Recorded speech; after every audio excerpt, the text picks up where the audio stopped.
थायलंडमध्ये पॅरासेलिंग करताना एका ऑस्ट्रेलियन व्यक्तीचा मृत्यू झालेला आहे। थायलंडमधल्या फुकेट या शहरामध्ये 71 वर्षीय रॉजर हुसेविसिबली आपल्या पत्नीसह पॅरासेलिंग करायला गेले होते।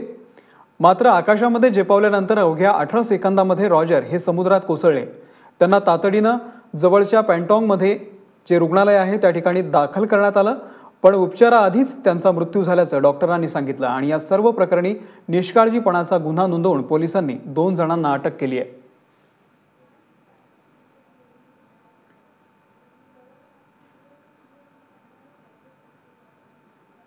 अतिशय धक्कादायक असा हा व्हिडिओ आहे। 18 सेकंदामध्येच ते त्या पॅरासेलिंगमधून खाली पडले आणि त्यातच त्यांचा त्या ठिकाणी मृत्यू झालेला आहे।